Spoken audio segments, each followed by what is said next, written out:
Hey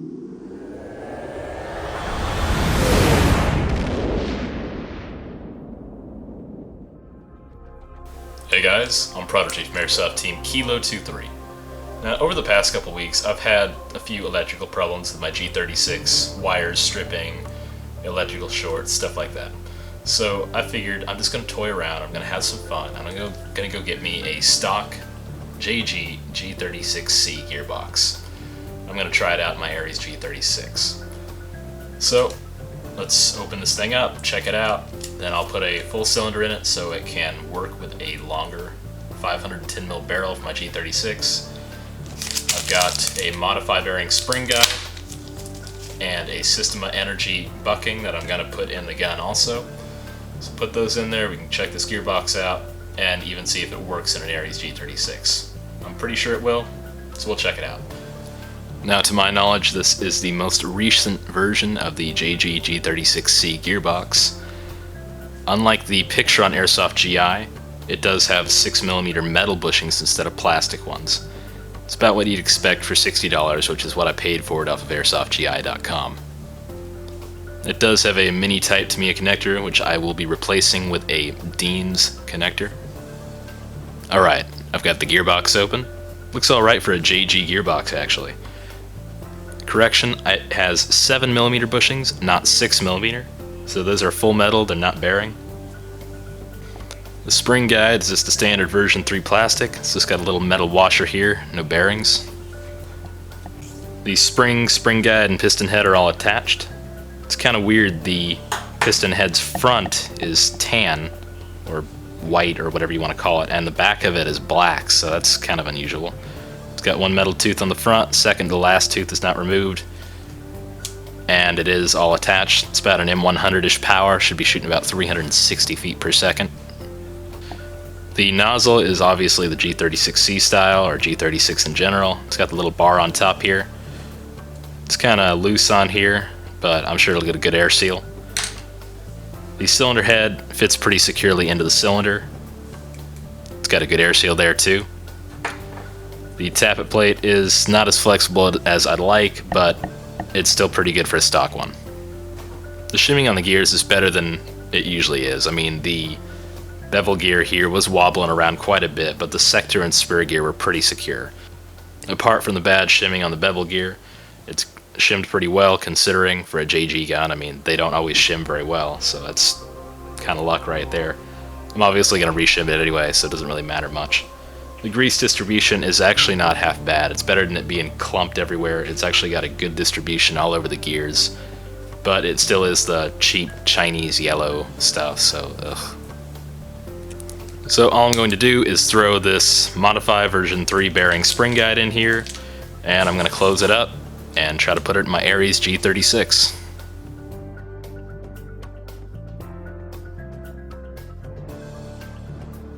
Alright, after surprisingly very little work, I was able to get the JG version 3 gearbox for the G36 working my Ares G36.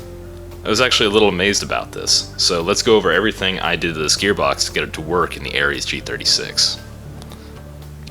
So as most of you know, the Ares G36 is a blowback gun, so on top it has this larger section. The stock gearbox is a larger section on top that'll house the blowback mechanism. It's all mechanical, it's hooked up to the piston and the actual bolt itself.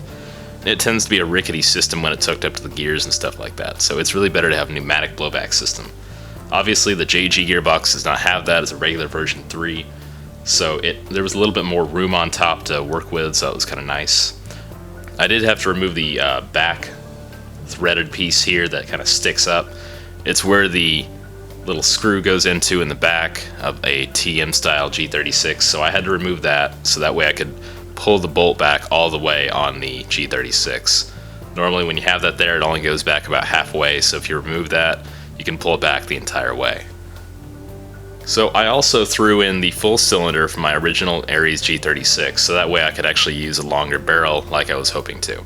So I got rid of the stock ported cylinder, so I'm able to get a pretty good FPS with this gun right now. Also, right when I put the gearbox into the lower receiver pistol grip thing here, the selector plate snapped in half.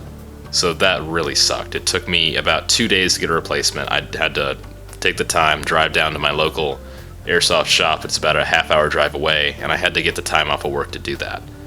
So this was about a $15 part. I really recommend getting a reinforced one because the stock JG one is absolute shit.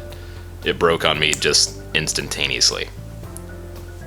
Now on the bottom of the gearbox down here, just on the back, there's this little L-shaped hook that fits over. You have to cut that off. I recommend using needle nose pliers, or just any kind of pliers will probably do. You can just bend it off really easily. That way the pin that goes through here will actually fit. Now like I said earlier, I put the Modify bearing version 3 spring guide in here. That's working really well. But I had to do several things to the front of the gearbox. Originally I was going to put a Modify air seal nozzle for the G36 in here.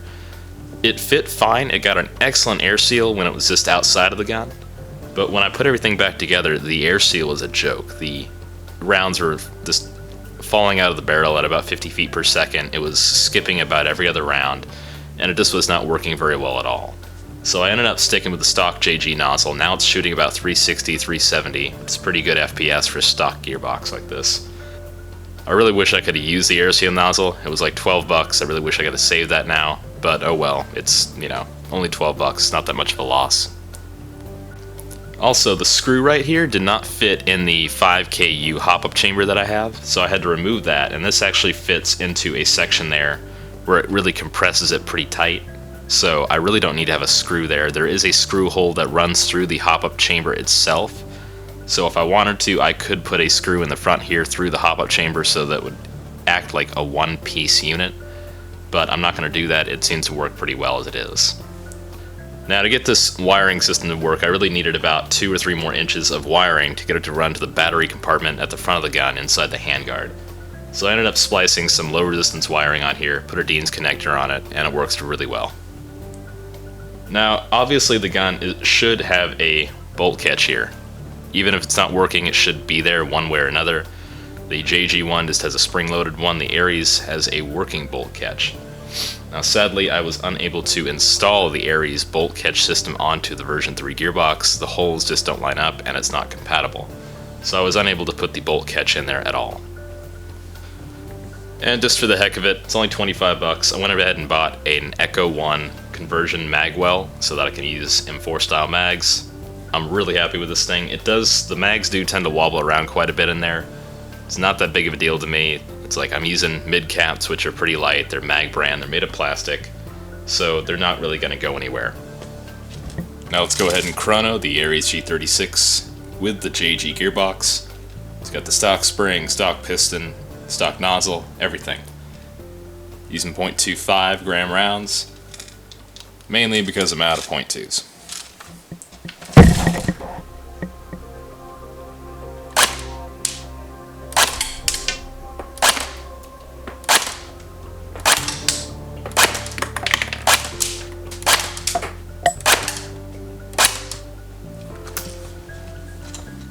Alright, with 2.5s, shooting about 310 to 315, so you can add 40 feet per second to that and get the average with .2s.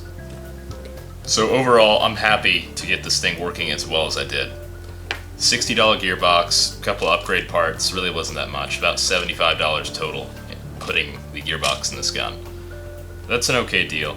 I really recommend this for you guys that are just fed up with your Ares G36 gearbox, where it breaks, or you just want to put a replacement thing right in here.